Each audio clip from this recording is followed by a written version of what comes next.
we'll get that transition one of these days. Welcome to another ORG podcast. My name is Cade, and I usually introduce myself as my wife and I own a small ortho lab here in Texas, out in the country.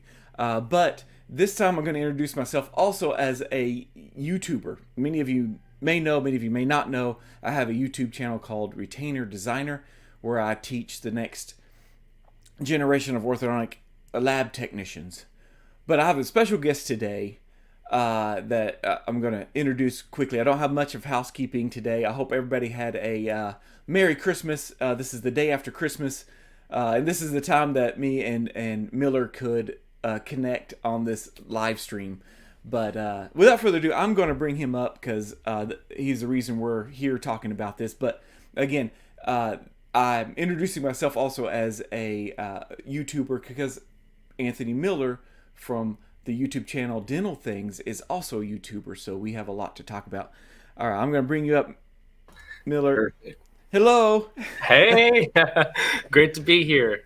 Oh, it's excellent. I'm glad we were able to finally connect. There was a week there that I was sick, and then I had a family member that passed, and then you were sick, and then we were trying to get together. And sometimes this time of year between Christmas and New Year's is a good time to either it's dead or it's very busy. Yes, oh, definitely. I definitely see that all around, and it just gets a little bit busier on my side in the offices coming up onto the new year. So, especially for the people when they're using their insurances, it's something else. Oh, yeah. Well, and that affects the lab too, because yeah, we get those turnaround time. So-and-so needs a retainer before they go back to college, and yeah, or dentures, or they need to use their flex points or something. I forget what it's called. Yeah, there's a lot of. I actually saw a meme on my phone not too long ago by Voices from the Bench. It's another podcast for Dental Lab, and it was Mark Zuckerberg like looking in a window, and it was like checking to see that you're wearing your denture. That I had an emergency rush out the door. So. Oh, that's good. That's good stuff right there. I love the dental memes that come in every now and then. They make me feel a lot better about that. There's some funny minds over on our side. It's not just all pulling teeth and stuff. Yeah. Well, you are the founder or creator over at Dental Things YouTube channel. And let me bring this up real quick. Let's see. Can I do this? Yes. Am I going to do this? There we go. Here's his channel. Everybody go there. Many of you are watching from the ORG, which is the Orthodontic Resource Group. We are an association of dental lab techs, orthodontic assistants, orthodontists, in-house lab techs. We are a group of everybody, but we are also a dental team, and this is a term that Miller came up with for our podcast. Is the dental team, the relationship between the assistants and the lab tech. And this is his channel, and just like I teach the next generation of ortho lab techs, he teaches dental assisting on his channel, and he's also a dental assistant instructor, and we'll get into that in a little bit. But this is his channel. And let me play one of my favorite videos. I didn't get a chance to deep dive into your channel much, but I'm going to. Oh, I'm on the wrong screen. Here we go. Let's go full screen. Oh no. Can you hear that? I do. Okay. I do. Oh yes. So it's gonna stream bad. So let me pull that back down. But anyway, that is his channel. And this is one of my favorite videos. Was the tooth numbering. Very valuable for those that own labs out there. Subscribe to his channel and send your new employees you just hired off the street that doesn't know a tooth from, a tongue, and you sit them down and watch this, because there's a lot that you sit down and you put them in front of my channel to learn how to bend wire. This is the beginning right here. Is Anthony Miller here teaching everything to do with Dental 101, tooth name. This was a nice video. I really enjoyed it. Thank you. And it's funny that you kind of freeze framed on that specific part, because it is going over ortho speak, as I usually call it, as far as numbering numbering everything. So that was actually a pretty sly move Yeah. that we got there. That just worked Yeah. out perfect, didn't it? And this is what's showing is the federal tooth Yes, numbering system. Am I saying that right? Federal? that's right. Yeah, Okay. Federation Dentiere International Federation. or something. Yeah. Yeah. Which is actually my favorite. This one Yes. makes Oh, more so sense than easy. both of them. Oh yes, this is definitely the more liked version of learning numbers, especially when I'm going over it with students. And then once I move away, they're just like, no, why are we going back to that other version? Yeah. Bring back the double numbers. Because I was thinking about this because I got to create the same video for the online course. And I'm like, Yes. I need to teach all three because as lab techs, we Yes. get a mixture of, I call it the general and then Yes. the ortho. And the Yes. general, each tooth has its own number, 1 to Own 32. number. And Yeah. then ortho, that one's better because you can just say one number and it's, that tooth. Or Mhm. otherwise, you got to learn. Ortho is you just need to learn 7 or 8 teeth Eight. and just then learn quadrants. Yeah. So So easier to easy. learn, but harder to write out. Yes. And so when a doctor says tooth number 8, you're like, okay, is that a central or is that a molar? Right. Yeah, that's right. Are we talking wisdom stuff or just right in the front? And you even go into in this video, the way you even say it, 3-1 or Yes. 31, it is different. So It's a fun different way of kind of learning, and especially because sometimes a lot of my prospective students want to go into ortho and everything on their side. So excuse me. So on that side, they like learning it, and I'll throw them some kind of curveballs and be like, "Oh, where's 5-7 or 5-3?" And they're like, "We only learned a 4." I was like, "No, got to keep going, got to keep going to the kids." baby stuff. teeth. So, baby teeth, exactly. Yes. Oh, it throws them off when I start saying, Oh, 6 that's great. and everything. Oh, Because I thought it was going to be a trick question there for a second. You're like, there is no 5 quadrant, but and yeah, then you I get tricked them. As usually teachers tend to do, just kind of Well, throw you curveballs. let's get into the teaching a little Yeah. bit. Okay, usually I interview lab owners, right? And I ask them, how Yes. did you get into ortho? Right. And so I want to ask, how did you get into where you are right now? How'd you get started? With funny enough, as a lot of things on this channel has started with, was ortho. I was No in way. braces for about like 5 years due to my own mechanisms that I was doing. But I was in braces for about 5 years, and it gave me enough time in the chair to talk to the ortho assistants and be like, "Hey, this seems pretty cool. You guys like what you're doing? Yeah, I like what I'm doing. I kind of like what you're doing too. I want to do that." And so Yeah.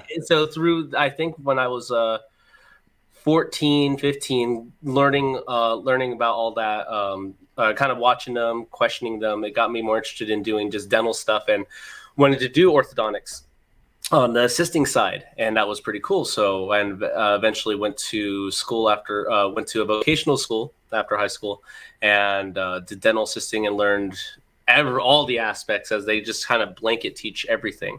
And never made it into the ortho side as far as an assistant, even though that's what got me into it. And I like doing stuff that's related to it. I was always stuck in general. So never got to make that one, but it was very informational.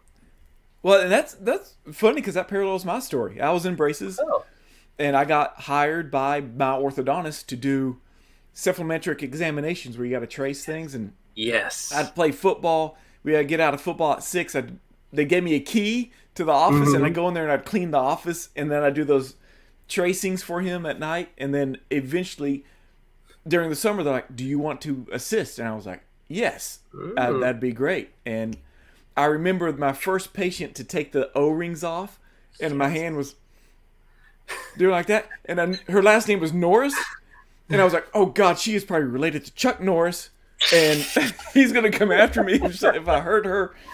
And so so I was in high school. Yes. Were you involved assisting as high school? Not in high school. I did shadow at my dentist office that I was going to for a good bit to kind of get some insight stuff. And mainly it was just sterilizing and doing sterilization Yeah, that's and where they doing a started little me. bit Yeah, of chair side, yeah, which was even just brought on the feelings of I do want to do this. yeah, And that kind of let me further go into this path and ended up in my different offices that I've been out when I was an assistant, which was great experience. Loved all the different aspects I got to learn, even though I never got to ortho. yeah, But learning all the different specialties, oral surgery and root canals, which is my favorite, even though it's boring to a lot of people. Oh, That's interesting. it is very cool to gather all the information I did from the great doctors that I worked for. No, that's interesting you brought that up because there are different divisions in the ortho in the lab. So Yes, dentures, crown and bridge and Crown ortho Bridge. and all that stuff. So whenever I went to lab school, you learned them all. And Yes. I assume that's how your school's set up. And Yep. but our second year we specialized into one of them. That's super neat. I like Yeah, that. yeah. But I don't see how you could probably do that. To me, I feel like ortho assisting might be easier than Yeah. general assisting. Yes. Oh, Um, very much so. Less blood. That's what a lot of them tend to be, especially once I get into teaching the different specialties. And it's like, okay, we're going to watch a couple videos, see who passes out, see who kind of looks away. It's like, hey, you are probably going this direction. Yeah, And it's like, do you want to like do like not a lot of stuff? Do you want to just kind of be more sat, hold your hand out, pass off hand files? Endo's for you. And yeah, ortho definitely has its place as you're not seeing so much blood underneath the gums, but yeah, you're just seeing gingivitis blood, yeah. and Right. and at that point, a lot of people can handle that. Yeah, just blood from brushing your puffy gums. Puffy Uh, gums. Yeah. so you're in there teaching, and you're like, okay, those who didn't pass out go into this room, and Yes. we'll wait for these people to wake up, and then we'll play Yep. the ortho video for Yeah, let's them. put that one up. Everyone likes that. Yeah, But it's like you mentioned, it definitely is easier as far as sometimes just how many procedures we can do. Because in general, we can do everything, yeah. anything under the sun. Generalists can do. But with ortho, it's a lot more streamlined. Couple certain procedures that you're going to be doing: debanding, placing brackets, polishing, just these small little things. You just have a larger amount patient pool because you're going through a lot of them so fast. So it's different, definitely, but a lot of them tend to say that the day goes by fast because Oh of it. yeah. Yeah. Well, so how did you get into teaching? Now you mentioned when we Yeah. were in our green room, I guess, Yes. that you did military a little bit. Yes. So did that lead to the teaching? With the military aspect, it didn't. But what ended up happening is when I was done with the military aspect, something kind of rang true in my head, which was, hey, back to one of my instructors at the time, telling us as a class, hey, if you guys get some years under your belt, get your RDA. I think you guys have RDA in Texas, potentially too, as a level. Yeah. You can come back and teach. And that always rang something because I always, for one, wanted to be a math teacher. Whoa. But teeth were definitely cooler to me Yeah. now. Yeah. So I figured if I can't do the math yet, I can teach teeth. And very surprisingly, I was able to get hired as an instructor under the same school that I went to school at, just a different area. So it was super neat to go back into there from student to instructor and seeing all the curriculum as they taught it to me, as I have access to everything they have. It was super cool. And that's what stuck for the most part. I a lot of times trained people, new assistants in the office, and now doing it permanently throughout for Oh. everyone that's interested Oh. was definitely where my passion came into. And that kind of led a lot to this channel, is being able to teach beyond my classroom and Well, do YouTube. well, when did you start the channel? Do you remember when that was? I was looking in Yeah, here. what it was my first year of teaching at that point, and this was back in, let's see, it was my first year teaching, which was back in 2017, and the Oh, holy reason why cow. Yeah, yeah, and then even 2006. yeah, yeah, and I've had this channel just in my back pocket for a long time, because about 2006 and everything, that was when I was about 16 when I knew I wanted to do dental stuff. The channel's changed names a couple times, but it's always been teeth, teeth Oh, related. yeah. Yeah, but the first video came about, yeah, 2017 when one of my students wasn't there, and I was like, okay, I don't want to have to go and reteach this all over again. It's kind of a long procedure, long stuff. So, hey, can you record for me? Watch what I'm doing, kind of zero in on certain things, and Oh, from excellent. there, I was just like, hold on, this seems like this seems There's useful. something here. There's something here, and it didn't really start getting. I didn't really start getting it going until I started seeing some comments on the videos saying, "Hey, this is instructional. This helped me learn what we were going over at my school or out there in the field." Doc said, "Hey, go and review and go and learn how to do this," and that's when I started really getting into. Started making videos, and I think what truly started it was when COVID happened. Oh, yeah. That that Everything was down. I didn't have access to my students in my classroom anymore, and so I would demonstrate them because I kind of have a lot of equipment that I would accumulate over the years from different offices because they were either halfway broken down, so I'd repair them, and I was able to demonstrate a lot of things at home in my garage because I kind of had some of the applying equipment, but that's when I realized I need to start making videos. And that was, it just kept going. So about 3 years consistently, but yeah, well, that was the journey. and the editing is to me the hardest part. That's why I do live a lot. So I don't have to edit. Yeah, I So noticed that that because you do have a lot of videos on your channel, but I noticed there a lot of them are lives, which are yeah. nice, especially when like you have where someone can just ask a question at that point, and Oh, yeah. that's the important part that I miss sometimes is that I notice when I'm in classes they can ask me right then and there Yeah. why is it like this, and that comes out to be super important is to have that the ability to answer that on the spot. And that's where you and I connected was through the chat of one of my live streams. Yes, And I was you said it was I was talking about my son learning yes, something, and yes, you're like, I'm here to teach assistants how to take better impressions and scans. yes. And I was like, oh, I need to talk to you. I looked at your channel. I was like, oh, that's perfect. You're doing the same thing I'm doing, but on the other side of the dental team. Uh, Yes. so that's great. And people can also compliment Oh, oh, things. look at him. So thank I know you. him. Your host seems cool. So thank you for that. And a Yes. little support for you. You got this. Yes. And if I So, remember, I think he's in dental school in another country. oh, He's a frequenter over on my side of the channels when I'm usually yeah. live.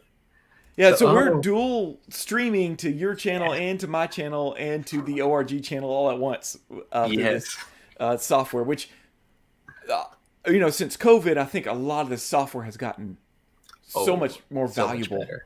Yes. And so this is where I live stream um, my things.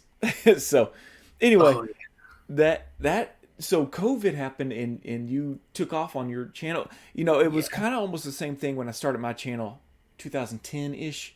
Yes. Um, You've been doing it for a I while too. Yeah, I was a orthodontic assisting, and I Oh. started learning the doctor started teaching me how to make appliances in the Mm-hmm. lab stuff. So he had a little miniature lab, and so I'd make invisible retainers or hollies or something. He'd teach me what he knew, and then that's when he was like, I was applying for dental school at the same time, and he goes, and I didn't get in because Yeah. you know 3.0 average doesn't get you into dental school. Yeah. And I They're tough yeah cookies. I did not like school that much, but I loved the career. Like you said, you Yeah. get into that and you're like, oh, I really want to do this with teeth. Don't know why. A lot of people think we're crazy, Yes. but so I wanted to do dental school, and I was just average scoring and everything across the board. And then I got this pamphlet from this school in San Antonio that I guess they send these pamphlets to all the dental students that didn't get in the first year. So, so I got one of those pamphlets. I'm like, I'm not going to go to this school. Yeah. I want to be a dentist. And the orthodontist workforce like, no, go to this school because I would be an ortho lab tech if I wasn't an orthodontist. And I was like, really? He's like, yeah, I really like that aspect of it.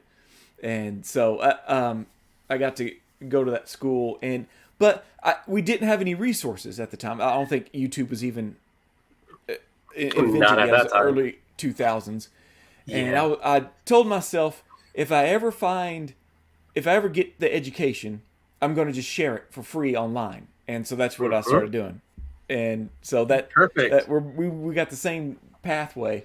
Exactly. You were like, you can't connect to your students here, Yep. or maybe the students are running behind or need some extra tutorial. You just send them a link. And, Yes. and they It's invaluable to be able to have just have the knowledge and be able to pass it along. And even just like what I've heard going through kind of my rounds of teaching and everything, and the different people that I've worked with, is that not everyone's meant to be a teacher, to be able to do it live with an audience that's there to learn what you have to teach them. But for some reason, I'm still here. So it's been a wild ride, and I never thought this would be where I would end up at this point. And I'm super glad I'm at where I'm at. I'm very blessed, very thankful that it is what it is right now. Because I'll tell you, I live in scrubs. I just live in scrubs. Dental teeth run my life. I have like a tooth ring that I made and everything. Did I watch a live stream of you doing that?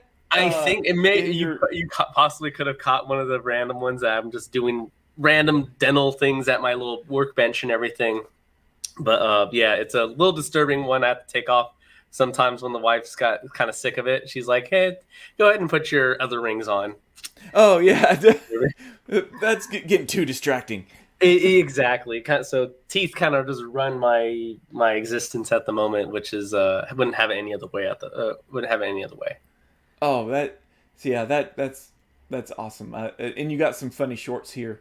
Yes, from the assisting side and such. Yeah. Oh, yeah, I need to get more into that. Like you mentioned, I mean, you got a whole tray here. Yeah.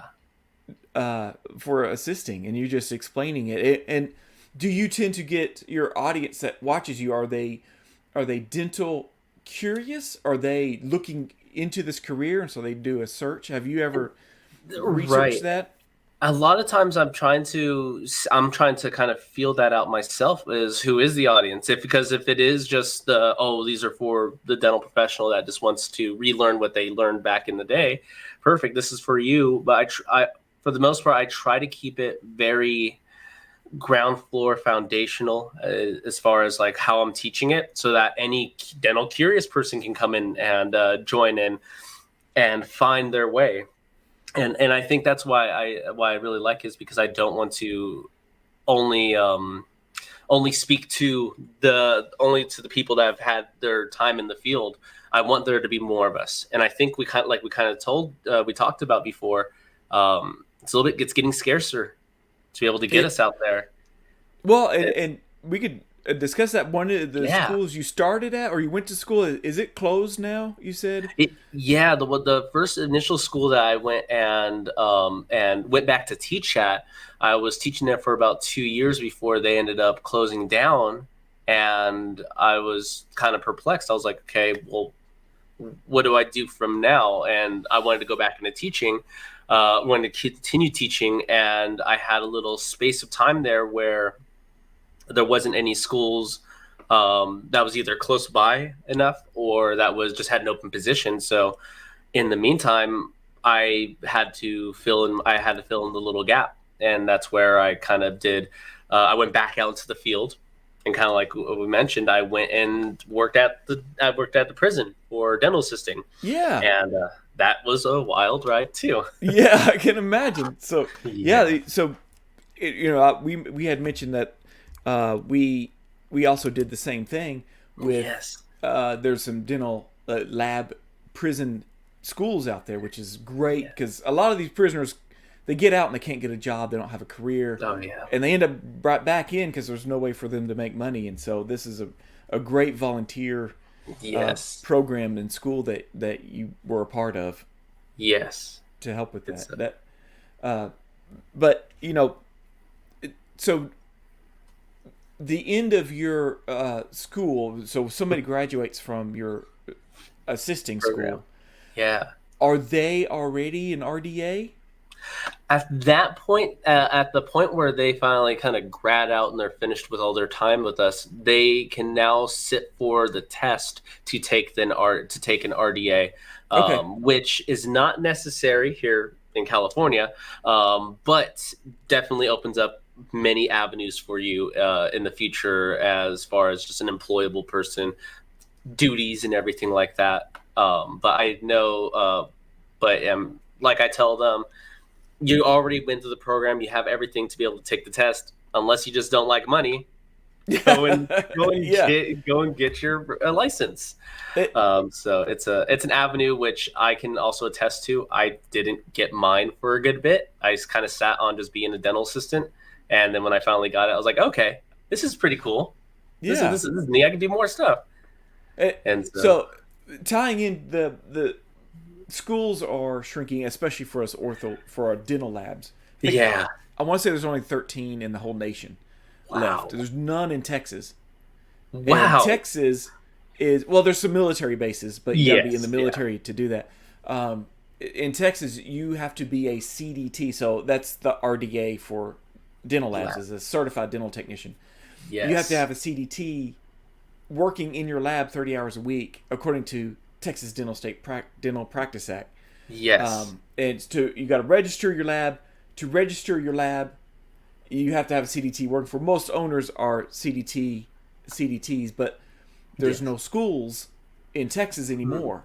So if you got to do on-the-job training, which that's an option for y'all, almost like a apprenticeship. So that is, I think that's where our channels are going to help out. Hopefully, I would always recommend going to the lab school or dental assisting school. Yes, absolutely. It's just a concentrated injection of knowledge. You know, on the job, you're being paid loose to produce. You know, yeah. In the lab, it's like you may be stuck pumiceing retainers for 3 years before you learn anything else. Yeah. Yes. It's I can definitely see that aspect between the on-the-job trained and the institution trained. It helps you be able to get out and do more quicker, like you mentioned. And it looks like we're not the only ones, because Frank here said, "Good evening, first happy Christmas." Yeah, happy Christmas, Frank. Hey. We have the same deficit of ortho class in France, so it's not just America. It's nationwide, and the rules that apply to all those different countries are different. And that's one thing I was wanting to get into is you were saying California, you don't need to be an RDA to work as assistant. I believe in Texas, you do need to be an RDA to be an assistant. So each state, and we talked dental therapist.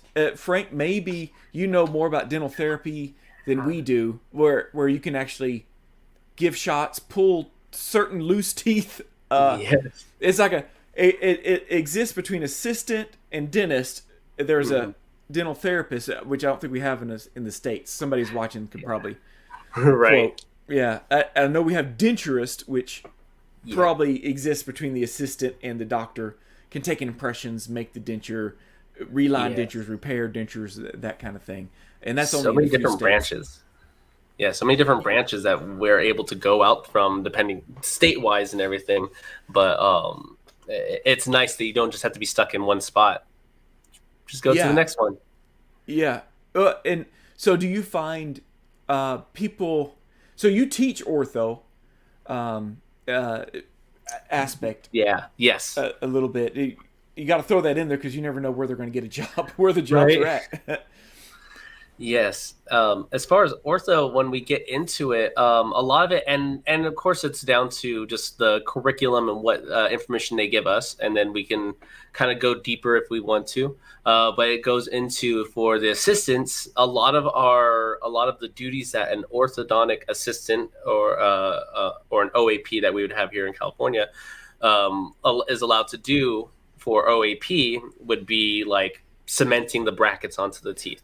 That's what a lot of people, that's what a lot of assistants or people that are getting into the school is thinking. Okay, I can, when I'm done with this, I can go and cement brackets on teeth for dentists. And like, yeah, when you reach these little steps and everything, but as a foundation, a lot of them, especially for ortho, is ortho measurements, making sure that we know how to measure everything in the correct way, putting different tie wires on brackets, banding, sizing correctly, using our different elastomeric ties, just knowing ortho, knowing enough ortho to be able to explain to the patient a little bit deeper why we're doing this, the importance of it all. So Yeah. even though it's a small dive into it, I would say a lot of people, a lot of the potential students that get into it, that their first thing out of their mouth is, "I want to learn braces." Yeah. So I was like, "I've Well, totally been there before. Let's in teach you. Let's each, see if you got a steady hand." so you teach probably to California rules and regulations on assistants. Yes. Um, Yes. Even though they can probably take their RDA all over the nation. Yes. But I think Texas is you can't.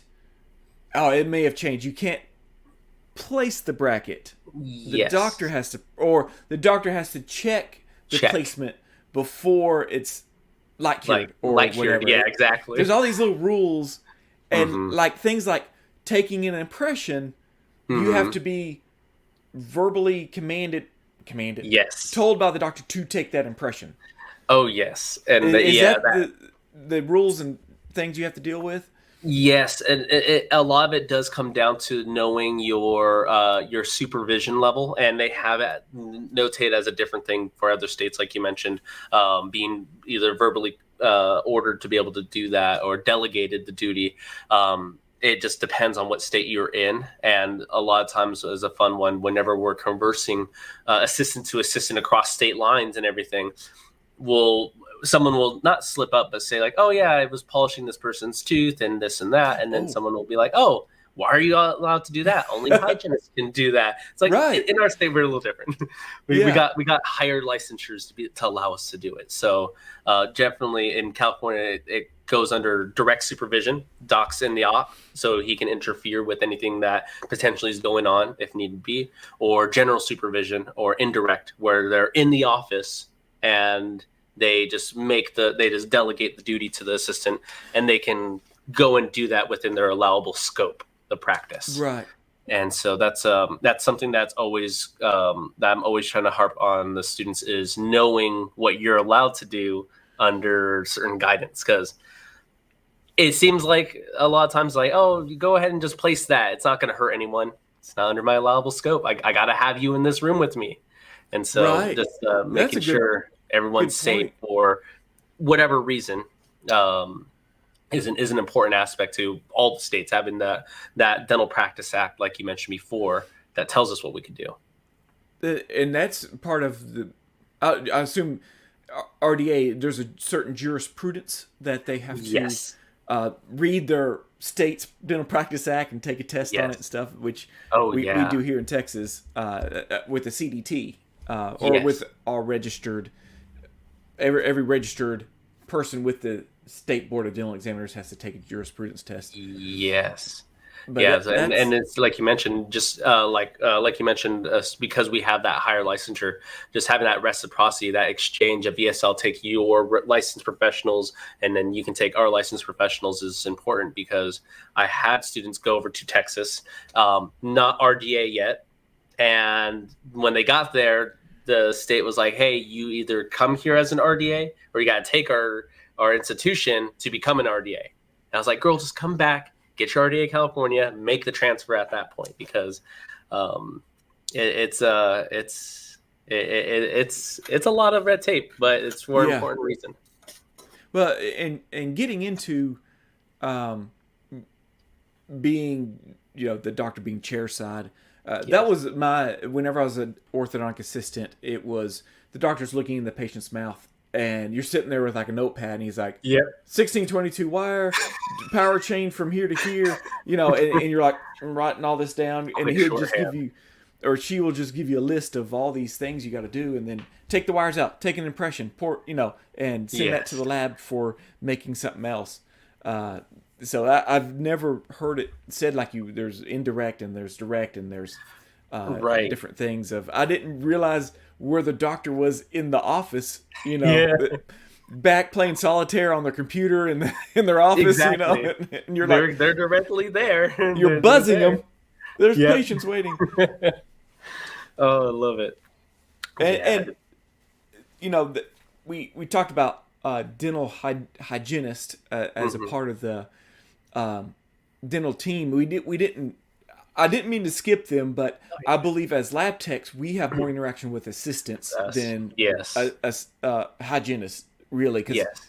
hygienists, they do their own thing, and in Yep. fact, dental lab school, and hygienist school are usually together.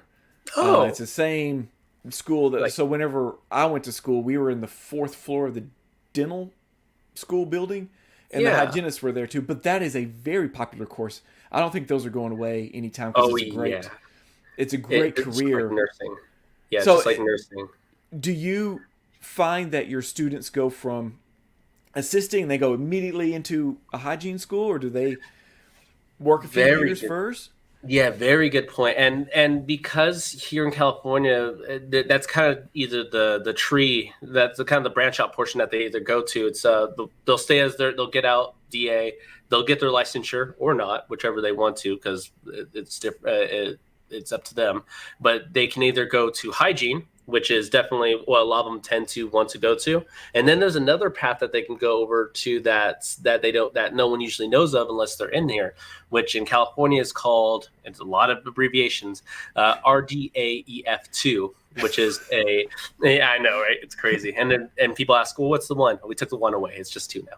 Oh, And that's the expanded functions ability where we are allowed to. I'm not an EF2 yet or anything, but an EF2 is allowed to, after the doctor has numbed and drilled out the hole for whatever purpose is there, that EF2 will now fill that with a permanent restoration, a permanent filling. So placing amalgam, placing composite, taking a final impression to be able to send out to dental labs. And it's a lot more one-on-one with doc or with the patient and the assistant. It's just, we just need doc to numb and drill right. and extract teeth. Mm. Yeah. Well, Yeah. how valuable is that to a doctor? Oh, To man. have an assistant that can do. There are some doctors I knew that wherever they went, they took their assistant with them. I mean, they Oh, were yes. a team, and they were like, Yes. "I am not. You are going to have to hire her or him Me. to come. If you hire me, I'm bringing her with me." Yes. And the team aspect of four-handed dentistry, if I'm using that Mhm. term right, Yes, I mean, that's right. it's almost like this. You that's one thing that was taught to me as an assistant. You try to read the mind of the doctor. What will they want? What will they ask for next? Go ahead and Yeah. have it ready. Oh, yes. That kind of thing. Yeah, And what comes next? Anticipation. 4 steps in front of the doctor. Know the procedure and what they're going to do before they know it. It's a lot of mind reading, like you mentioned, which is super important for someone to just be cognizant of what's happening around them. And you learn your doctor. And I think a really good compliment that I had one time from not the patient, but the patient's, I think it was mom or dad, their parent, was they watched us do, I think it was a filling or it was a root canal. And the whole time, me and my doctor never talked the whole time for that procedure. I don't know why, but it was just an odd one where we just didn't talk. And the parent was like, how did you guys get through all that? You didn't say anything. I was like, oh, we just know, we just know each other's next move, or mainly I knew his next move, and that was something that made me realize that I can just, the anticipation part, I had to learn it and get it down, and now I have it kind of really set where in every aspect of life. It's like, oh, here's the spatula. Why do I need a spatula? Because you're going to flip the eggs in like 3 steps. Yeah, So yeah. it's just being on toes in this, even just being a parent, just knowing what those kids are going to do next. So, or Yeah. what could potentially happen if they go and move this direction or that direction, comes in handy, because a lot of times what it was told to me as an assistant, you're the parent to the dentist, because they'll come, make their mess, kind of do whatever they want, and they'll walk out, and that's time for us to clean up. I was Yeah. like, okay. And And they'll stick their hand out yes, for something. You got to know what to put into it because they're not going to tell you what it is. You know. Exactly. And so you got it was something fun to learn. And for those, like you kind of mentioned, that want to kind of be more on their own after they've done assisting for a bit, they'll go into hygiene, and a lot of them want to go hygiene. Like you mentioned, those schools ain't going away. That's a really top career to go to, is hygiene, but it requires more schooling. Get your associates, then go to specifically just hygiene school. Whereas the EF2 course, to be able to do the permanent fillings and final impressions and everything, it's you do schooling, but you go to like Saturday classes. Like you just go to like weekend classes for like 8 months or so, and then at the end of it, you do a hands-on clinical examination, and then you get to on a live patient. A live patient, yeah. So throughout that whole time, you'll come and learn the concept at class on the weekend, and then your dentist that you work for is your sponsor dentist, and they're going to grade your stuff at the office. Be like, oh yeah, they did well on this, and you have to get an X-ray, send it to your instructor, and to show your filling depth and your height and all, and no open margins or anything. So they're in depth pretty good too, but they're sporadic they're sporadic classes. They're kind of laid out over many months. Just you see them a couple of times versus just let's go every day to school and learn 2-4 days a week on this concept, which would be like hygiene in that case. So it's a neat little branch. They get closer and closer in pay the more as we go on, but hygiene definitely is more on their own. Well, and that's great. You know, I've always thought of dental hygiene as like the best career for like a single mom, or if you're a working mom, because some can do their own schedule. You know, and you can work in a doctor's office under a doctor. You know, I think it with labs in general, it's also a great career for single moms, or a career for somebody, or single parent, I guess. But to get to the level of experience to be able to open your own lab it's 10 years. Right. I think to get your CDT, you're required to have 5 years of lab experience to even take the CDT. To be able to pass it, you need about 10 years of experience. So you can take it at 5, but it's hard to be able to pass it. It's going to take you a decade of lab experience, and so isn't there like aspects of it that you have to take too? It's not just like one specific like test that you do, or do you have to take all the different tests at that one time? 2 written tests. One's a general dental lab, and I think that's where they ask tooth morphology, numbering. Cool.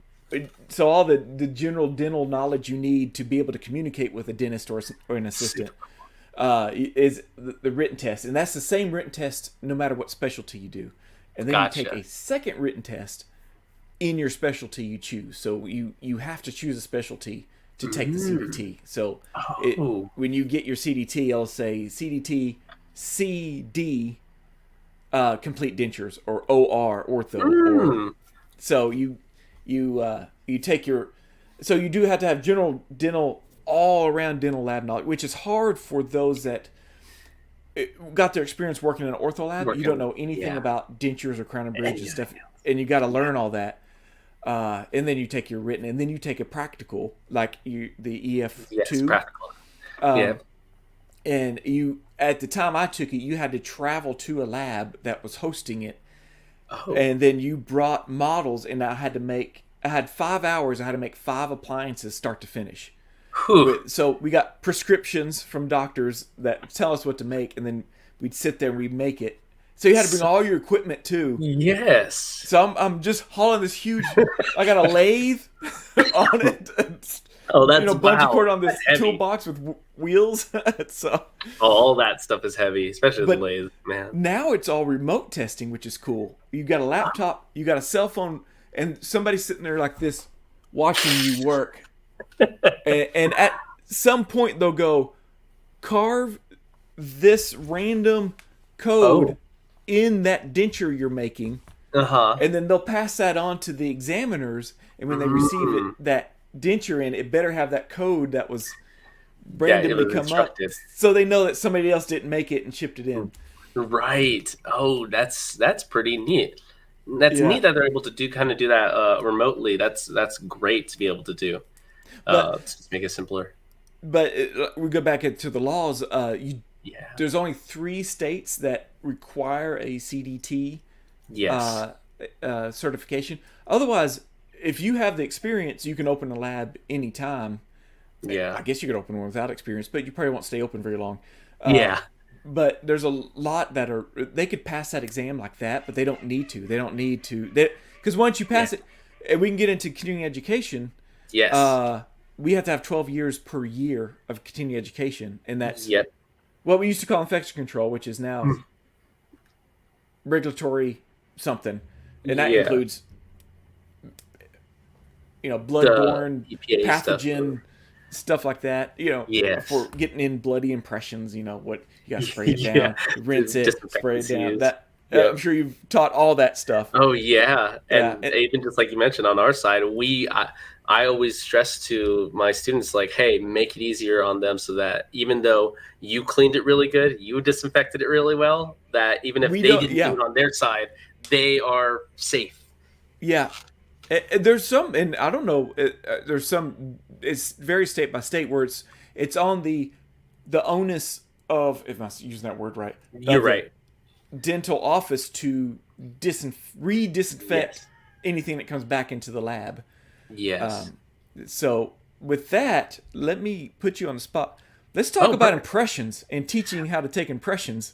Oh, love it. No, I'm kidding. But Right. Let's go with that. I got my all of my stuff here. It just give me 3 minutes. I can get it done. Take one on myself. Easy. uh, well, yeah. So what were you talking about there? You got something? You gonna do a show and tell right now? Oh, and maybe for another one.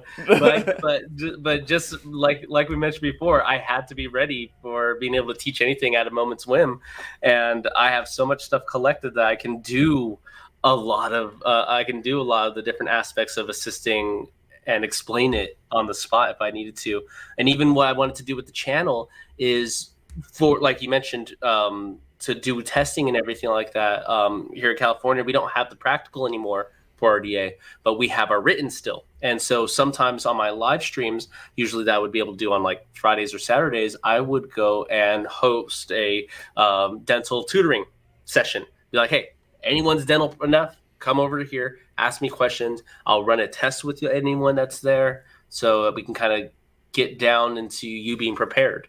Because I tell my students is, you can learn everything from me as much as possible. You can try to do your own research, but you're not going to have really anyone that's a dental tutor for you out there. I mean, you can find someone for English and math, but not that many people unless it's your doc or Yep. anyone that's been in the field long enough that can teach or has the aspect or the want to. There's not that many tutors that are willing to put their time out. And I think that's where I kind of find like it's just my duty to help others just learn it. Well, I noticed on your channel, you got a lot of Q&A, Yes. questions, and Yes. so you find students from other educational institutions coming to your channel to Yes. ask questions and stuff. Oh, sometimes they'll stump me too because it's like, because I know the ground floor stuff. I'm like, okay, dental assisting, anything that's general 101 dentist, dental and everything, I got it. But then I'll get these dentists that come in from other Oh countries, no! and they're like, what's your view on the use of big old like 37 letter compound chemical on teeth? And I'm like, okay, let me do a quick little search. Let me get some aspects. I'm like, oh, you're just talking about pulp capping. You're just saying it in Oh, like a really fun yeah, aspect. yeah. And so Sometimes it's the fun when they come translations in, don't. Yeah. but I think being an instructor and having to relearn all the fundamentals again and have that broad spectrum knowledge helps be able to have anyone that asks anything. Because if, like you mentioned, if you just did all your time at an ortho lab, you kind of know ortho stuff. And in dentistry, unless you're in just general, what you're learning, you're kind of have your hands in everything. I would be lost if I just had root canal knowledge, or I would just be No. lost if I just knew how to get teeth out of people's mouths. Oh, yeah. So it just having that broad stroke brush helps out to be able to help anyone, and of course a little bit comes down to just troubleshooting, problem solving with them. But it's like you mentioned in those live streams, my Q&A ones, I do Q&As and then I usually will tie something else into it. Like I'll play games or something. Oh, And yeah, I saw that. Yeah.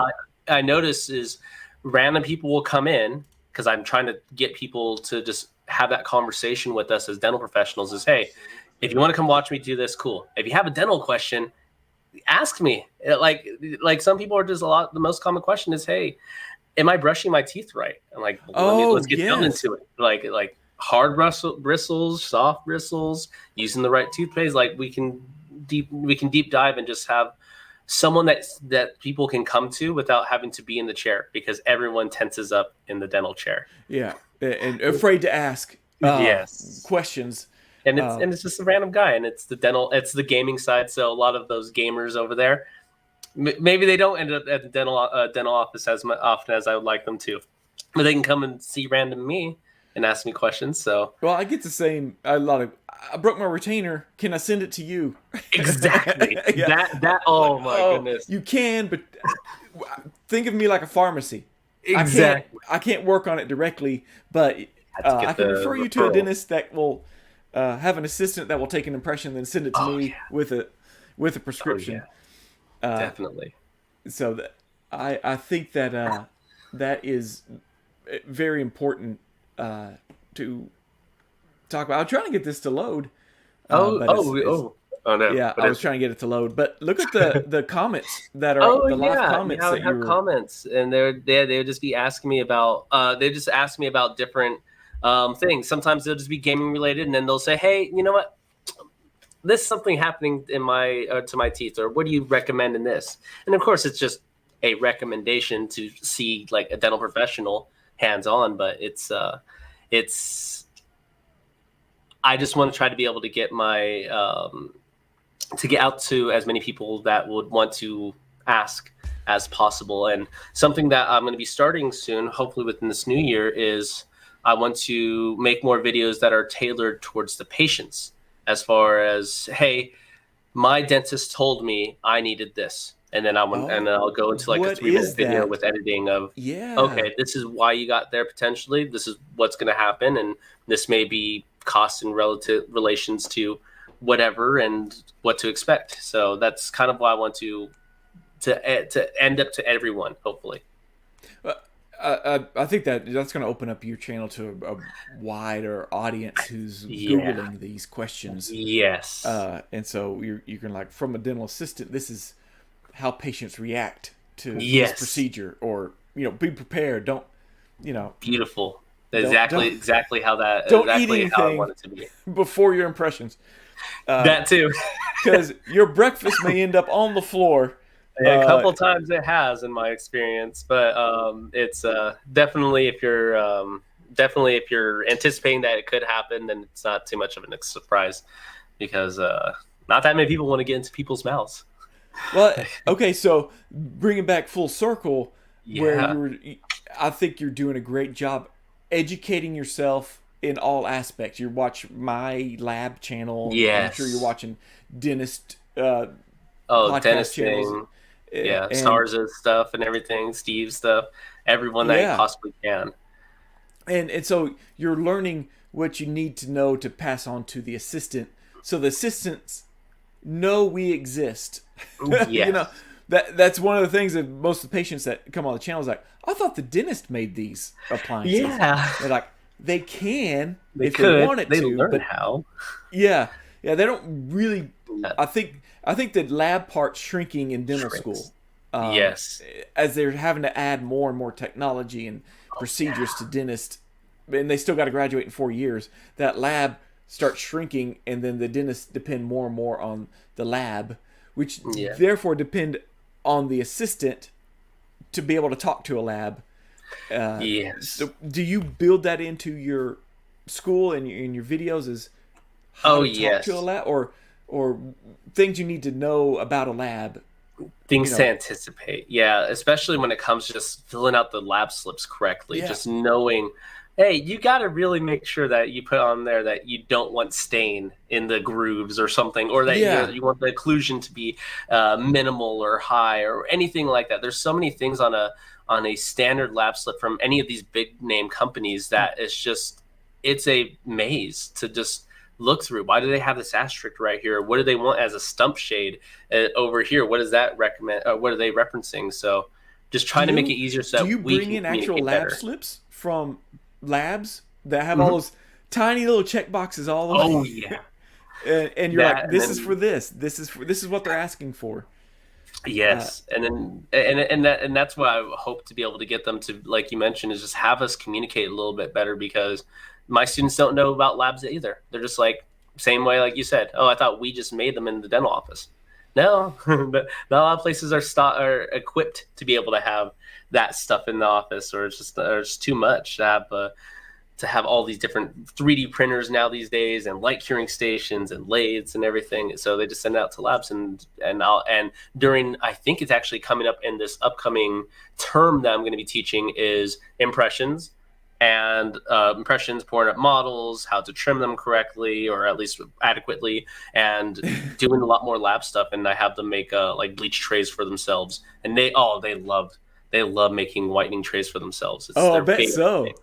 And then Yeah, some of them like, well, I lost my retainer and it's going to be like $300 or something from my dentist for an arch. And I'm like, okay, that's cool. You have your model that you poured up like recently, right? yeah, I have this stuff. If you want to try to make it, cut it out, feather it so that it doesn't do anything. So there's ways, yeah. but So you get it's fun. into what kinds of ortho side, what kinds of appliances do you teach As far assistants? as appliances, when we talk about ortho, we talk about like Halley retainers and palatal expanders, whether they're removable or fixed, and just recognizing how to explain to a person the importance of keep wearing it, keep turning the key this many times, or however the Right. doctor prescribes. Um, when it gets into ortho, it's mainly retention and expansion pieces as far as appliances. When it goes to dentures, which will be in the term that I talk about, impressions and everything, it's mainly part for an RDA, how to adjust it, like we mentioned before, Right. how to adjust dentures, how to properly look at where it is, what are the different things, full dentures, partials, flexible partials, retention, clear retainers, Essex. I try to hit as much as I can, even though it's not, I don't have to, because I want all these students to at least be able to say, I heard that word before. Right. Not, I've never heard that. Who was your instructor? Ms. Miller. No, it wasn't. I told you what, told you what you should have known. You should have, or paid attention or whatever. Well, that's the bad thing about ortho is there's Yeah. different names, four different names for the same Yeah. appliance, and we had an assistant or a technician one time tell a Mm-hmm. doctor she's no, it's RPE, not RME. You're doing it wrong, and we're like, Uh, no, no, no. It in some states it's they something, call it yes. rapid maxillary expander. Expansion, yeah. Yeah, and we may call it rapid palatal expander, but you need to know that there are these other terms out there. So Yes. the communication. I know that you have to use almost a generic name for things, Yes. but then somebody will say, I need a Gemini." Well, when I grew up, Gemini was like a little 3 to 3, 3 to 3. There's Uh-huh. a numbering terminology, K9 to No, you're K9. right. Yeah. Little 3 to clip. We 3. call that a Gemini, but then I found out a Gemini is just for some, it's a retainer with labial acrylic on the front. So Oh, okay. you gotta. Yeah. So sometimes I get a new doctor and they ask for Gemini. I'm like, all right, Mm, let me get an assistant on the phone. what's a Gemini to this doctor? You know, can you send me a picture of one? Yes. Oh, and some very good resource that when I've been kind of trying to learn all these different dental stuff. I have my desk here just full of a model and a bunch of wires, just bending with your videos and everything, learning as much as I can. But the ORG website with Yes. their Yeah. beautiful pictures and explanations there. Look at you, you have that right there. It is awesome. I love how clear and easy to read if you're dental enough to be able to see all this. It's awesome. Yeah, and they've done a really good job. That Lance, one of the past presidents, he really pushed this because he realizes there needs to be a form of communication between the dental office and the lab of what are you asking for, and hey, go to, or and we're making this completely free. You don't have to be a member to Yes. access this. Yeah. But you know, you just want to go to retention, you know, and so we have them broken up into categories, and there's all, you know, Yes. there's invisible retainer Wraparounds and everything. and Yeah. all And the it's good stuff. It really yeah, is. and you know, this is my standard 1 millimeter thick, Yeah. the 1.8, 1.75. I don't. That's more for aligners in my opinion. Yes. But we are updating this where it's an actual PDF that you can download and print. Oh, cool. And I'm Yeah, trying that's to, perfect because yeah, if you have a PDF version of it and everything, just send it to that new lab or anything or that new office yeah. and right there and there in front of them. And so then there's pictures of the actual screw, the three-way Yeah. screw, and then like where the cuts are going to be made. So you could Mm-hmm. actually take this and send it to a lab and go, Oh this is yeah. what we want. Exactly. And We that's awesome, especially as a great resource, like the name says, right? Yeah, It's perfect. And I've seen it here as far as how detailed it is, because there are very much so a lot of detail oriented pieces to this that that's awesome. And even on my side, because I'm trying to train myself to be a removables lab tech, and it's there's a lot of stuff on that side too, but more based in like anatomy and yeah, height and vertical dimensions and such. And so it's nice to have this as another easy way to go to, because I want to try to be as like you mentioned before. I just want to be well rounded in it all because one of the things that I want to be able to do in the future. One day is because there's a lot of volunteer events that happen in every state, but in California, there's a lot of them.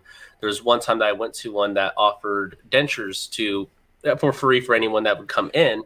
But I've only seen that once out of the many volunteer events that would happen. So I hope to, if I am able to be able to do it in a fast rate, be able to be that person that is at the volunteer event that has that denture, that removable station or that full denture station, so yeah, that you can come over here. If you're on hard times or anything like that, let's get you back into eating yeah, ability, yeah, because I feel bad and I love doing the volunteer events because it just makes you feel good. And I'm usually assisting the doctor, but I only saw it one time where there was a dentures location. yeah. I want to be able to recreate that hopefully in the future. And I think that's good you brought that up because that was one of the aspects of the RG was to start. We brought it up a few times. Start trying to be available for. There's not much ortho you can do because that's long term treatment. But like we can make Yes. flippers. You know, Right. somebody is missing their front tooth and they Yep. don't have any money. They have a job interview coming up. Oh You yeah. know, we come in. You know, take an impression. Get the assistants to take that perfect impression, pour it up, give it to the lab tech who's in the back at a table, you know, Yeah. and making everything as fast as they can. Right. Oh yes. That's awesome stuff to be able to provide in there. So I'm glad that there's even just like little stuff that you can expand into that the ORG is able to kind of move into.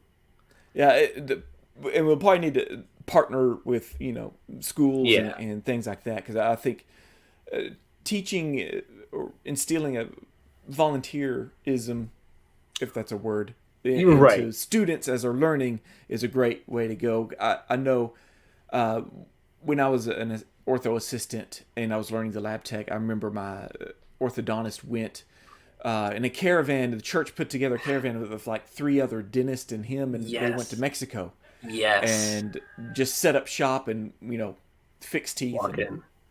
and did all that stuff. I was like, when I get my own lab, I'd love to go with them and just set up a little flipper station or Oh, that'd be something. perfect. you know, That's exactly what I'm on the way to.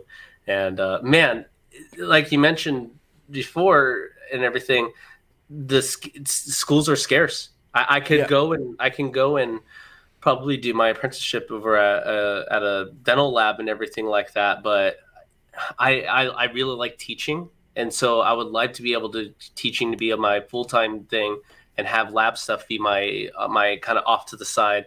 This is stuff that I can kind of just do as a side thing, and also my like kind of in situation. My wife wants to be flexible for the family, wants to be flexible to be able to say, hey, I can go and attend this. And so I was like, okay, well, as I go and learn, I'll teach you as I go, and we can run this together. So you can be flexible, I can still teach, and I'll QC do a lot of these things if I'm able to. Yeah, so that's a great. I know labs are great also for those that have other passions. Yes. And they can work when they want to work and get, as long as they make the due dates, because that's one thing you can do to make an enemy of an assistant is force them to reschedule a patient because you didn't done that a few times. Yeah. So I actually try to help out as much as I can. The assistants, they'll call Cade, we need this rush, and I'm like, I can do it, but I'm paying it forward because I will screw up in the future, and I want you to cover my back. so the greatest thing, I don't know, we're over an hour, and I usually try to keep these an hour, but one of the greatest things I like to do as a lab tech is make friends with the ortho assistant, the dental assistant, because if you can make friends with them and be in good terms, because you could be on good terms with the doctor, but if you're not on good terms with the assistant, there's going to be we're running the pretty much the ship at that point with doctor at the helm making decisions, but nothing moves unless we're there to make it move. Yeah, and you can whisper in their ear, this other lab is a lot better that I used to work for, and so I need to make the assistants happy and scratch my back, I'll scratch yours. It's exactly. Like, I messed up. The front desk rescheduled. Yes. This patient earlier. Can we have it earlier? And I'm like, I actually can do it. If I can actually do it, I'll do it. Yeah. And they're like, oh, thanks. The doctor's going to kill me. I may have saved some lives. It definitely has. Absolutely. It'd be stuff like that, or it would just be, hey, I know you sent this case back, but this is actually our other patient's case, so we don't have the person that's scheduled today. Can we get some type of rush delivery, or I can drive out to your place, pick it up, and then come back? Oh, man. That happened the other day, and they were like, we screwed up, and we rescheduled. Yeah. They didn't inform the assistant, who's also running the lab part of it, that they moved the thing up. She called me. She's like, oh, we're coming in at 1 o'clock today. And I was like, I can make this within an hour, but it's an hour drive to you. Yes. And I can't make that. I was like, send a driver. I'll make this. By the time they get here, they can get it. And so, that teamwork that we were talking about is very important and make your life so much easier. Oh, yeah. And also, there's some mottos with labs. It's like, we make the dentist look good, but it's everybody that makes the dentist look good. It's the team that they bring around them. Assistants. Because, the assistant can text me at any time and go, hey, I'm looking for this case. And I'm like, oh, it's right here. We can schedule something. The doctor doesn't even have to stress or worry about it. Nope. We have a hello. Oh, hello. That's from your channel. Yeah, that's another one from one of my people. Yeah. Oh, this is so cool. Yeah. Oh, very nice. Yeah, it's definitely when we can all communicate, it is a happier situation. It's not just for us to work with each other and everything. It's for our patients. I mean, they're the real ones that come out ahead at the end of it, is that we're helping all in this show to make sure that their experience is good. And that's where, apart from just ortho getting me into, or having braces getting me into this, just being able to help people, be that support, was important, because I had the opportunity. I told my doctor I wanted to become a dentist, and he told me, and he got me ready and got me well informed. Man, my brain hurt at that point. But realizing that I like the support aspect of it all, and that I like being on the ground floor, teaching, assisting other people to be better supporters, was what I ended up liking. And I think that's where teaching this got me to, is that this is great. Yeah, I think that's probably a good aspect to end on. You know, the patient's the number one why we get into this. And one of the things I liked about ortho was you could, as an ortho assistant, you actually see these shy kids come in. Oh yeah. And they got crooked teeth and they don't smile and they don't. And then as their teeth start to straighten, they start opening up and become more outgoing, and you know, they have that beautiful smile. Oh yeah. So awesome. Yeah. Well, let's we'll end this here. We'll have to do this again sometime. Oh yeah, and definitely. Maybe we'll pinpoint something to talk about. You know, if you need me to come on and talk to some students or some. Oh, that would be an awesome experience. Yeah. Oh, and I could do Q&A with your channel, you know, or your students, and ask what it's like in a lab, you know. Exactly. Oh, that would be beautiful one day. I'm going to have to keep that in mind. So with that being said, everybody subscribe to the Dental Things YouTube channel.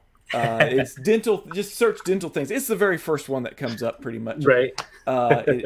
Here's his logo. Look for that logo. Oh yeah, don't change that logo for the next few months. Yeah. Oh yeah, definitely. But look for that logo, and we're streaming live on his side too. So we're merging these two universes together. But again, if you're a lab and you're a lab owner or manager or something, and you're bringing in someone who doesn't know much about teeth and stuff, start with Miller's channel here, and he'll teach you, you know, because sometimes you go into the lab, you don't know what the other side looks like, how it comes in. So that being said, that is so cool. That's so cool. We're getting some. Oh, and we got it. Raphael, I think this is Raphael Ortiz from, he's an ORG member also, so he says Merry Christmas, everybody. Very cool.